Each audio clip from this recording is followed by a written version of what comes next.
నమస్కారం city news కి స్వాగతం ముందుగా ముఖ్యాంశాలు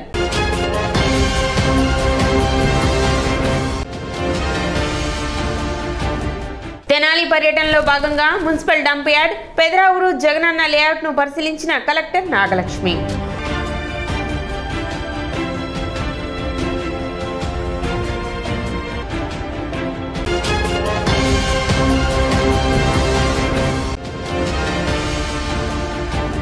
ప్రారంభోత్సవానికి సర్వం సిద్ధమైన పట్టణంలోని అన్నా క్యాంటీన్లు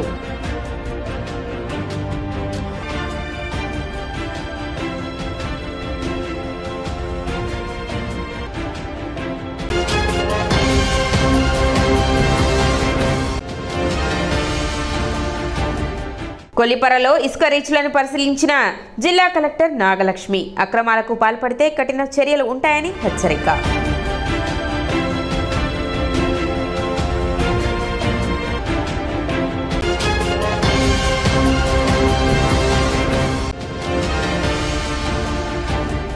పంట కోత ప్రయోగాలపై తెనాలి వ్యవసాయ సబ్ డివిజన్ పరిధిలోని వ్యవసాయ అధికారులకు శిక్షణ కార్యక్రమం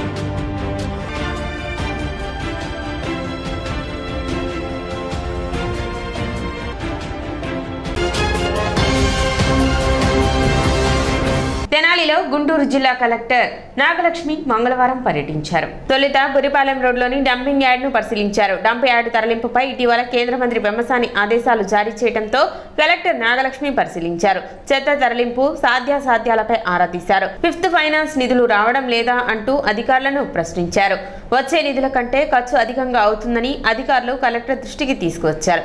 పట్టణంలో ఉత్పత్తి అయ్యే చెత్తను నేరుగా గుంటూరుకు తరలించే విధంగా పలు సూచనలు చేశారు. అనంతరం డంపింగ్ యార్డ్లో ఉన్న ఎరువుల తయారీ కేంద్రాన్ని సందర్శించారు.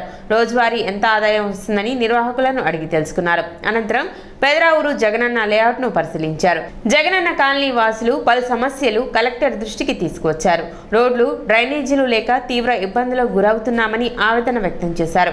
జగనన్న కాలనీలో నివసించే వారికి ఇంటి వద్దకే వచ్చి రేషన్ పింఛన్లు అందించడం లేదని కాలనీ వాసులు చెప్పగా పరిష్కరించాలని కమిషనర్ ఎంఆర్ఓలను ఆదేశించారు. డిసెంబర్ 31 నాటికి జగనన్న కాలనీలో ఇళ్ల నిర్మాణం పూర్తి చేయాలని అధికారులను కలెక్టర్ నాగలక్ష్మి ఆదేశించారు.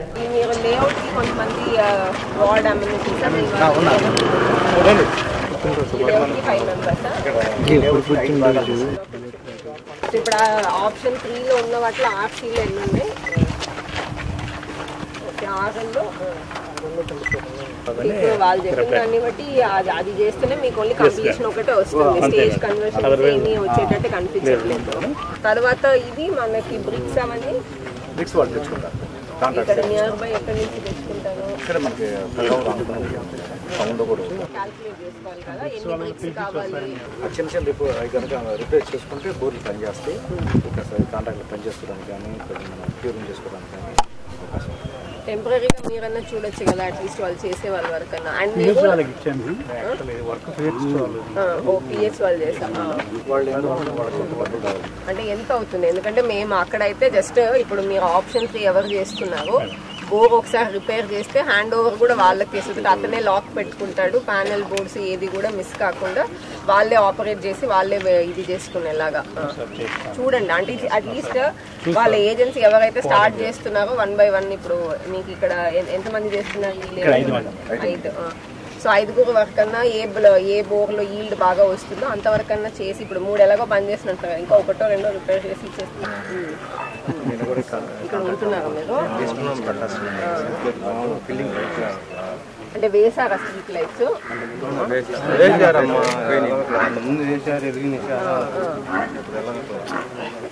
వీళ్ళు ఎక్కడైతే ఉంటున్నారో అక్కడ వాడుతుంది.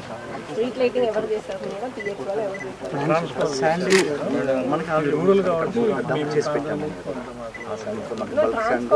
లైన్స్ చేస్తుంటారు. లైట్ కూడా లైట్లు అక్కడక్కడ కొన్ని అడుగుతున్నాయి. వీళ్ళు ఉంటున్నారు, మేము ఉన్నాం. సార్ గారు చూసారు. సార్ గారు ఏమనుకోకుండా 2 పనులు చేసి సార్ దయన్సి అసలు ఎక్కడ 35,000 కాలమ్స్ పైకి వెళ్ళాలి. ఏం పెట్టుకోలేదు. 35,000 ఎలిజిబుల్ లేని వాళ్ళు కానీ అట్లా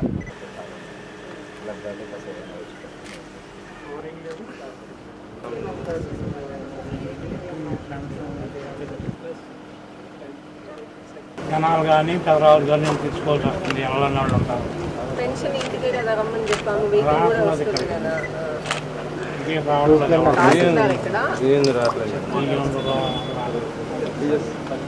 పెన్షన్ మీరు చూడండి. వెహికల్ MDU ఇక్కడ కాలనీలో దాదాపు 100-150 మెంబర్స్ షిఫ్ట్ అయ్యారు. MDU వెహికల్ రావట్లేదు అంటున్నారు. రోజు పెట్టుకోండి. ఏ షాప్కి అటాచ్ అయిందో చూసుకొని. వీళ్ళ మేబీ కార్డ్స్ అన్ని వేరే షాప్లో ఉండొచ్చు. బట్ అట్లీస్ట్ పోర్టబిలిటీ ఉంది కాబట్టి కొంచెం ప్రాపర్గా CSC దీన్ని పెట్టి ఒకసారి మ్యాప్ చేసి ఇవ్వండి. తెనాలి పట్టణంలో అన్నా క్యాంటీన్ ప్రారంభోత్సవానికి సన్నాహాలు జరుగుతున్నాయి. ఇప్పటికే అన్నా క్యాంటీన్లకు మరమ్మతులు నిర్వహించి రంగులద్ది ప్రారంభోత్సవానికి సన్నాహాలు చేశారు. 2017లో అప్పటి టీడీపీ ప్రభుత్వం సామాన్యులు నిరుపేదల ఆకలి తీర్చేందుకు 5 రూపాయల వ్యయంతో అల్పాహారం భోజనం అందించేలా అన్నా క్యాంటీన్లను ఏర్పాటు చేసింది. తెనాలి పట్టణంలో మున్సిపల్ మార్కెట్, జిల్లా ప్రభుత్వ వైద్యశాల, బస్టాండ్ సెంటర్లో ఈ అన్నా క్యాంటీన్ల ఏర్పాటు జరిగింది. ఆహారం నాణ్యత బాగుండటంతో చిరు ఉద్యోగులు, చిన్న వ్యాపారులు, దినసరి కూలీలు సైతం అన్నా క్యాంటీన్ను ఆశ్రయించి ఆకలి బాధలు తీర్చుకునేవారు. 2019లో వైసీపీ ప్రభుత్వం రావడంతో పేదలకు అన్నం పెట్టే క్యాంటీన్ను మూసివేశారు. ఆనాటి నుండి ఆలనా పాలనా లేక అన్నా క్యాంటీన్ శిథిలావస్థకు చేరుకుంది. క్యాంటీన్లోని వస్తు సామాగ్రి సైతం చోరుల పాలయ్యాయి. ఈ తరుణంలో మాజీ మంత్రి ఆలపాటి రాజేంద్ర ప్రసాద్ ఆధ్వర్యంలో తాత్కాలిక అన్నా క్యాంటీన్లు ఏర్పాటు చేసి పేదల ఆకలిని తీర్చే ప్రయత్నం చేయగా నాటి వైసీపీ ప్రభుత్వం అడుగడుగునా ఆటంకాలు కల్పించింది. అన్నా క్యాంటీన్లను ఏదో ఒక రకంగా తొలగించాలన్న దుర్బుద్ధితో వైసీపీ ప్రభుత్వం వ్యవహరించిన తీరు వర్ణనాతీతం. అయితే వైసీపీ ప్రభుత్వం వ్యవహరించిన తీరుకు దీటుగా టీడీపీ ఆధ్వర్యంలో మరో అన్నా క్యాంటీన్ను ఏర్పాటు చేసి ఎంతో మంది పేదల ఆకలిని తీర్చింది. నాడు ప్రతిపక్షంలో ఉన్న టీడీపీ మాజీ మంత్రి ఆలపాటి రాజేంద్ర ప్రసాద్ ఆధ్వర్యంలో తాము అధికారంలోకి వచ్చే వరకు పట్టణంలో ఏర్పాటు చేసిన అన్నా క్యాంటీన్లు కొనసాగిస్తామని చెప్పి ప్రజలు, దాతల సహకారంతో సుమారు 2 సంవత్సరాలకు పైగా మార్కెట్ మరియు శివాజీ చౌక్ ప్రాంతాలలో ఏర్పాటు చేసిన తాత్కాలిక అన్నా క్యాంటీన్లను విజయవంతంగా నడపబడ్డాయి. 15వ తారీఖు సాయంత్రం దేశానికి స్వాతంత్రం వచ్చిన రోజు. అదే రోజు మరలా పేదవాడికి అన్నం పెట్టే కార్యక్రమానికి చంద్రబాబు నాయుడు నాయకత్వంలో స్వీకారం చుడతా ఉన్నాం. గత ప్రభుత్వం పేదవాడిని అభివృద్ధి చేస్తాం, పేదవాడికి న్యాయం చేస్తాం, పేదవాడికి అన్ని రకాలుగా ఆదుకుంటామని చెప్పి నమ్మబలికినటువంటి గత ప్రభుత్వం పేదవాడికి చేసింది శూన్యం. 5 రూపాయలకే అన్నం పెట్టి అన్నా క్యాంటీన్ తీసివేసిన సందర్భం మనందరికి గుర్తుంది. పైగా గత ప్రభుత్వంలో అదే అన్నా క్యాంటీన్ని దాదాపు 2 అన్నా క్యాంటీన్ని పెట్టడానికి ప్రయత్నించినప్పుడు ఏ రకంగా ప్రతిఘటించిందో, పేదవాడికి అన్నం పెట్టడానికి కూడా వీలు లేదు అని చెప్పినటువంటి మూర్ఖత్వమైనటువంటి మూర్ఖులు ఆ ప్రభుత్వంలో మనం చూసాం. మళ్ళా అయినా కూడా మొక్కవని ధైర్యంతో తెలుగుదేశం పార్టీ నాయకత్వం గత 2 సంవత్సరాలుగా అన్నా క్యాంటీన్ నడిపిన ఘనత తెలుగుదేశం పార్టీ నాయకత్వాన్ని ఈ ప్రాంతంలో. మరి ఈ రోజున అధికారంలోకి వచ్చేదాకా పెడతామని చెప్పాం, అదే రకంగా కొనసాగించాం. అధికారంలోకి వచ్చిన తర్వాత మొట్టమొదటి సంతకం ఆ రోజున 5 సంతకాల్లో ఒక సంతకం అన్నా క్యాంటీన్ని మరలా ప్రారంభిస్తామని చెప్పటమే కాకుండా ఆచరణాత్మకంగా అమలు చేస్తూ ఉన్నటువంటి ప్రభుత్వాన్ని రేపు 15వ తారీఖు సాయంత్రం, అదే సందర్భంలో 16వ తారీఖు ఉదయం బ్రేక్ఫాస్ట్, గొప్పవాళ్ళు తినే బ్రేక్ఫాస్ట్ని తినిపించే కార్యక్రమం చంద్రబాబు నాయుడు గారు పెట్టినందుకు వారికి మా హృదయపూర్వకమైనటువంటి తెనాలి నియోజకవర్గ తెలుగుదేశం పార్టీ తరఫున వారికి ధన్యవాదాలు జరుపుకుంటూ, ఇలాంటి కార్యక్రమాలని ఏదైతే మేము ఆ రోజున హామీ ఇచ్చామో ఎన్నికల ముందు, ఏ కార్యక్రమాలను అయితే పేదవారి కోసం అమలు చేస్తూ ఉన్నామో, ఏ సంక్షేమ పథకాలని మేము అమలు చేస్తామని చెప్పాము, వాటిని నెరవేర్చే వరకు ఈ ప్రభుత్వం యొక్క చిత్తశుద్ధి, ఈ ప్రభుత్వం యొక్క ఆలోచన, మంచిగా ఆలోచించే నాయకుడు చంద్రబాబు నాయుడు గారు, మంచి జరగాలనుకునే నాయకుడు చంద్రబాబు నాయుడు గారు, మనందరం కూడా ఆనందంగా ఉంటే చూడాలని అనుకునే వ్యక్తి, ఏకైక వ్యక్తి ఈ రాష్ట్రంలో ఈ రోజున చంద్రబాబు నాయుడు గారు. అదేవిధంగా కూటమిలో ఉన్నటువంటి నాయకత్వం కూడా రేపు పవన్ కళ్యాణ్ గారు ఇచ్చిన హామీలు కానీ చంద్రబాబు నాయుడు గారు ఇచ్చిన హామీలు కానీ ఈ రెండింటినీ కూడా ఏదైతే కూటమిలో 3 పార్టీల నాయకత్వంతో కూటమి ఏర్పడిందో వీళ్ళ ముగ్గురు యొక్క ఆలోచనలు ఆశయాలు అడియాసలు కాకుండా అమలుపరిచే నాయకత్వం చంద్రబాబు నాయుడు. తాజాగా కూటమి ప్రభుత్వం అధికారంలోకి రావడంతో అన్నా క్యాంటీన్ తిరిగి ప్రారంభించాలని నిర్ణయించారు. ఆగస్టు 15న రాష్ట్ర వ్యాప్తంగా ప్రారంభించే అన్నా క్యాంటీన్లలో తెనాలి కూడా ఒకటి. ఇప్పటికే క్యాంటీన్లో మరమ్మతులు పూర్తి చేసి అధికారులు ప్రారంభోత్సవానికి ముస్తాబు చేస్తున్నారు. ఆగస్టు 15వ తేదీ సాయంత్రం రాష్ట్ర వ్యాప్తంగా అన్నా క్యాంటీన్ల ప్రారంభోత్సవం జరుగుతుండగా తెనాలిలో 16వ తేదీ జరగనున్నాయి. అన్నా క్యాంటీన్ తిరిగి ప్రారంభం కానుండటంతో పేద సామాన్య వర్గాలతో పాటు చిరు ఉద్యోగులు హర్షం వ్యక్తం చేస్తున్నారు. 1982లో దివంగత ముఖ్యమంత్రి ఎన్టీ రామారావు గారు ప్రతి పేదవానికి కూడు గూడు గుడ్డ అనే నినాదంతో తెలుగుదేశం పార్టీ స్థాపించారు. మరి ఆయన యొక్క ఆశయ సాధన కోసం మన గౌరవ ముఖ్యమంత్రి చంద్రబాబు నాయుడు గారు ఆంధ్రప్రదేశ్లో అన్నా క్యాంటీన్లు స్థాపించి ప్రతి పేదవానికి ఉచిత భోజన వసతి కల్పించడం జరిగింది. మరి 2019 నుంచి 2024 వరకు వైఎస్ఆర్సీపీ ప్రభుత్వం అధికారంలోకి వచ్చిన తర్వాత ఈ దుర్మార్గపు ముఖ్యమంత్రి ఈ పేద ప్రజల నోటి దగ్గర కోడుని తీసేయడానికి అన్నా క్యాంటీన్ని భూస్థాపితం చేయడం జరిగింది. మరి ఈ యొక్క దుర్మార్గపు పరిపాలనను మన ఆంధ్రప్రదేశ్ రాష్ట్ర ప్రజలు తరిమేసిన సందర్భంగా మళ్ళీ కూటమి ప్రభుత్వం ప్రతి పేదవానికి భోజన వసతి కల్పించాలని చెప్పి మా నాయకులు నాదెళ్ల మనోహర్ గారి నాయకత్వంలో తెనాల్లో అన్నా క్యాంటీన్లు మళ్ళీ పునఃప్రారంభించడం జరుగుతుంది. గౌరవ ముఖ్యమంత్రి వర్యులు నారా చంద్రబాబు నాయుడు గారి సూచనల మేరకు అలాగే ఉప ముఖ్యమంత్రి పవన్ కళ్యాణ్ గారి ఆలోచన మేరకు మా నాయకులు వాళ్ళ యొక్క నాయకత్వంలో మా నాయకులు నాదెళ్ల మనోహర్ గారి సారథ్యంలో మేము ఈరోజు తెనాల్లో అన్నా క్యాంటీన్లు పునఃప్రారంభించడానికి తగిన చర్యలు తీసుకొని ముందుకు తీసుకెళ్తున్నాము. ఈ నెల 16వ తారీఖున అన్నా క్యాంటీన్లు పునఃప్రారంభం జరుగుతుంది.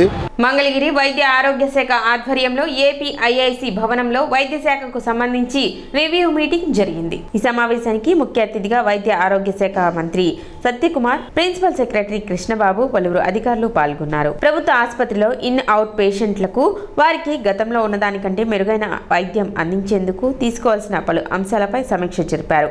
వైద్య ఆరోగ్య శాఖలో పలు కీలక అంశాలపై వాటి పురోగతులపై అధికారులతో కలిసి సమీక్షించారు. మీ దగ్గర ఇష్యూస్ ఏదైతే medium term loan long term loan మనం సార్ట్ అవుట్ చేయాల్సిన ఇష్యూస్ ఏమున్నాయి, సో దాన్ని ఎలా మనం ప్రయారిటైజ్ చేసుకోవాలనే దాని మీద ఒక ఫీడ్బ్యాక్ తీసుకోవాలని, అలాగే ఆయన ఆలోచనలు కూడా మీకు చెప్పాలనే ఉద్దేశంతో ఈ మీటింగ్ కాన్ఫర్ చేయడం జరిగింది. 1 year 1.5 year నుంచి కొన్ని ఇనిషియేటివ్స్ మనం తీసుకున్నాము. బట్ ఓవరాల్ గా మనం ఇనిషియేటివ్ తీసుకోవడం, అక్కడ ఇంప్లిమెంటేషన్ కి ల్యాగ్, కొన్ని హాస్పిటల్స్ లో ల్యాగ్ తక్కువ ఉంటుంది, కొన్ని హాస్పిటల్స్ లో ల్యాగ్ చాలా ఎక్కువ ఉంటుంది. సో అవి కొన్ని ఐటమ్స్ మనం జస్ట్ చెప్తాము, మీరు కవర్ చేసేటప్పుడు అంటే మీ ఓన్ ఇంప్రెషన్స్, మీరు ఫర్దర్ గా ఇంకేమి ఇంప్రూవ్మెంట్స్ చేయగలము. But at the same time మనం ఏదైతే యూనిఫామ్ గా అనుకున్నామో దాంట్లో ఎంతవరకు మనం ప్రోగ్రెస్ సాధించాము అనేది కూడా మనం మీరు కవర్ చేస్తే బాగుంటుంది. ప్రధానమంత్రి ఫసల్ బీమా యోజన పథకం కింద నిర్వహించే పంట కోత ప్రయోగాలపై శిక్షణ కార్యక్రమం నిర్వహించారు. తెనాలి సబ్ కలెక్టర్ కార్యాలయంలోని పొదుపు భవన్లో నిర్వహించిన శిక్షణ కార్యక్రమంలో తెనాలి వ్యవసాయ సబ్ డివిజన్ పరిధిలోని తెనాలి, కొల్లిపర, దుగ్గిరాల మండలాల వ్యవసాయ అధికారులు, ఏఎస్ఓలు, విఏఏ, విహెచ్ఏ, ఎంపీఈఓ, ఏఈఓలు పాల్గొన్నారు.